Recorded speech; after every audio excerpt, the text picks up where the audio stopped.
Hey guys! Welcome back to my channel. So for today's video guys, as you can see sa title and sa thumbnail, is magbabayad po tayo ngayon ng ating home credit. Dahil nga meron akong bagong phone and hinome credit ko siya guys. And now, malapit na yung January 22 and kailangan ko na pong magbayad ng aking due on time. Yan. So as you can see, walang laman yung aking GCash wallet. But what I will do is, I will just pay bills. And then, punta lang po ako sa home credit.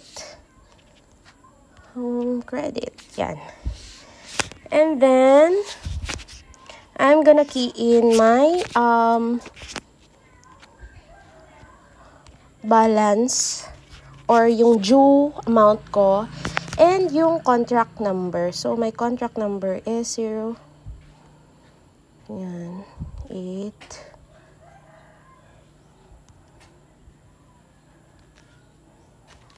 So, ayan na yung aking contract number and your mobile number.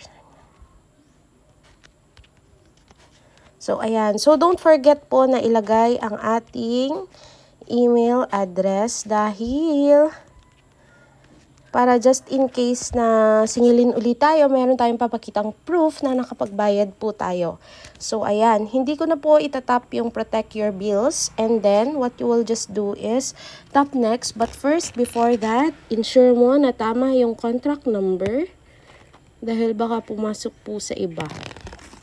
Once okay na po, so, as you can see guys, walang laman yung GCash wallet ko. Meron lang akong GGives. So, I'm gonna tap the GGives and pay in installment basis. So, what I will do is just tap next. And then, as you can see, meron tayo ditong availment of installment. So, merong 9 months and 12 months. So, I'm gonna choose 12 months. Pero, babayaran ko siya early on, guys. So, let's type 500. So, let's try to compute it. Kung mas makakalas ba tayo. Calculator. So, ayan. So, 510.55 times 12. So, 6,000. But then again, guys, kung mababayaran mo to on time, yung iyong due is magka-cashback naman siya sa iyo, guys. So, pero kung 9 months naman, so,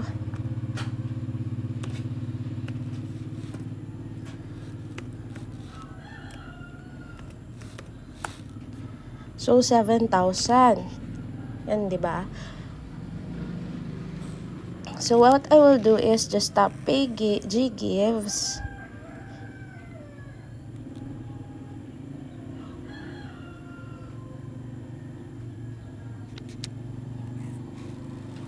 So, medyo malaki-laki yung interest ni GGives, guys. But, don't you worry dahil kapag nabayaran nyo siya in advance, mababalik din naman po yung inyong interest. Oh, ba't ganon?